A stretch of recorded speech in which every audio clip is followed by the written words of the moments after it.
Good afternoon, Mets fans, and welcome to a Thursday edition of Driving with Mr. Met. I am Mr. Met, and last night at around midnight or so,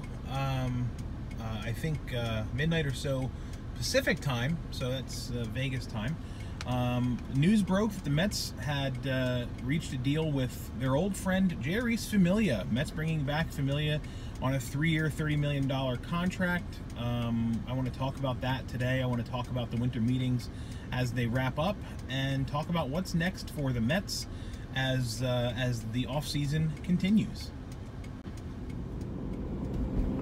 In true Mets Twitter fashion, there was a good amount of backlash to the return of Familia to the Mets, but I, for one, I think this is a pretty good move. It's a very good contract as far as the dollars and the commitment is concerned to Familia. Look, this is a guy who we know as fans can perform in New York. He's done it, obviously with the Mets. He's got the Mets single-season franchise record for saves. He's been a terrific bullpen piece for New York, and there's no question that he's now coming back to be a setup man. There's absolutely no question about that. So for all the folks who are out there freaking out like, oh, Familia blows saves, like, okay, who hasn't blown a save as a closer? The backlash is a little bit outrageous as far as I'm concerned, and there's no reason to think that this is not going to work out really well. Familia provides a good safety net for Edwin Diaz should he falter. I'm not thinking that he's going to, but Familia has closed in New York. He's a great fallback. He's a great guy to have if Diaz gets injured and has to miss 2 weeks. Familia is perfect to fill in for the 9th inning because he's done it before for the Mets very well. And everyone who's looking at the World Series in 2015 saying that Familia is to blame for the Mets losing, I'm sorry, but he's just not. The Mets defense is the reason the Mets lost the World Series. The Mets offense and the lack of offense was the reason they lost the World Series in 2015. You can't solely blame the loss on Familia. And so I think, like I said, I think this is a good deal. Familia is going to make $10 million a year. And look, a year ago, the Mets signed Anthony Swarsuk for $8 million a year. 2-year contract, but $8 million a year. $2 million more, and you get Familia. You get him for an extra year too. I don't know the backlash. I don't know that the backlash is legitimate or is warranted. But hey, it's Mets Twitter. What are you going to do? That's what Mets Twitter does. Backlash is what we're known for. But again, I think this is a great move. I love that the Mets did it. The question now is what's next. I don't know that this is the last move. In fact, I think it won't be. I do still expect the Mets to be in on Andrew Miller. I'm a little skeptical about Andrew Miller just only because of the amount of miles that are on that arm of his. But the Mets clearly need a left-handed, I don't want to say specialist, but they can't go into next season relying on Daniel Zamora to be the only left-handed reliever.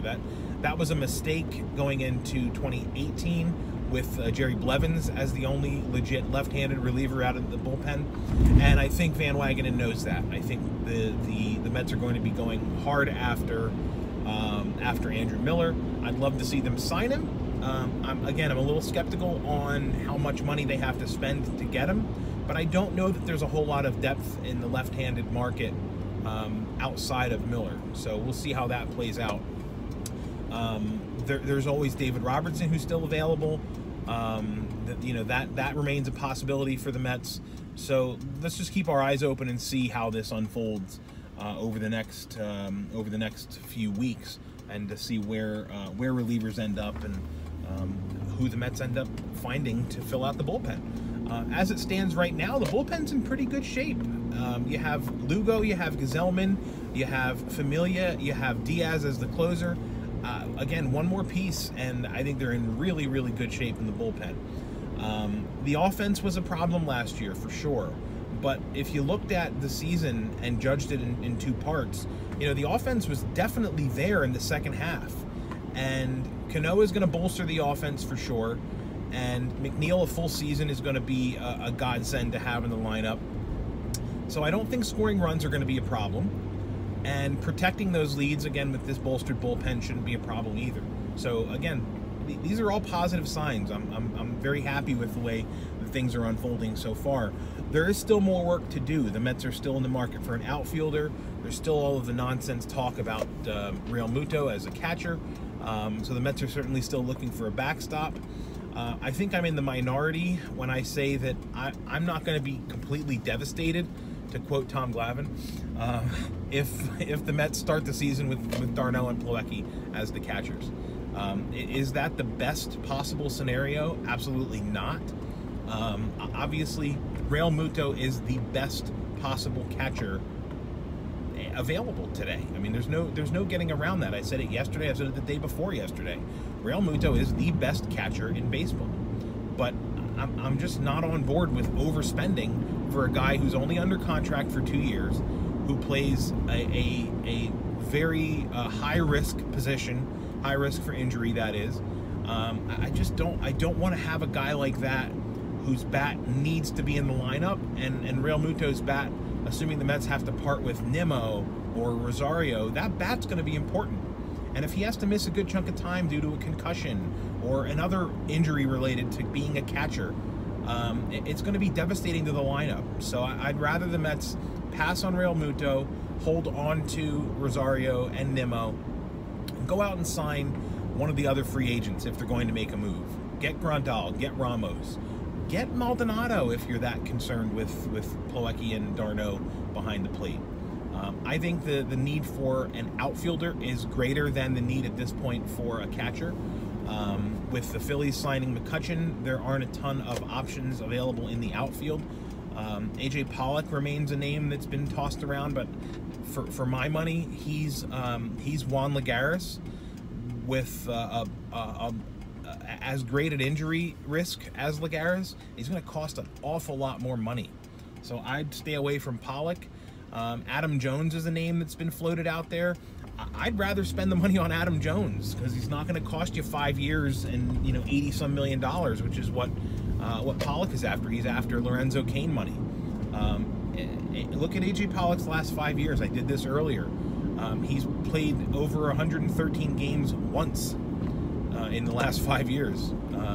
So that's Juan Lagares. I mean, Lagares can't stay on the field. And the thing you can say in favor of Lagares against Pollock is that Lagares' injuries have been fluky. Like, he gets hurt because he's able to track balls down that other guys can't track down. And he runs into the wall and breaks his toe and ruins his plantar muscle. That's what happened last year. He missed the whole season. I mean, that's as fluky an injury as you can get. So Adam Jones, on the other hand, again, won't cost a lot. Yes, he's on the decline, but he's a great clubhouse guy. He is a good to very good hitter. But I agree that the numbers are declining, and his on-base percentage has gone down, his OPS has gone down, batting average has gone down, but he is a professional hitter. He can provide depth on the bench, and I'd be game for having Adam Jones for a year, maybe two. Little money commitment, but having Adam Jones there almost as an insurance policy should Cespedes not come back at all this year. So those are my thoughts there on the state of where things are at presently. Speaking of presently, the Rule 5 draft is currently underway at the winter meetings, so that started at noon. So we'll see what happens with that. I don't think the Mets have any players that are unprotected, but I didn't really check that out, so I'll have to look at that.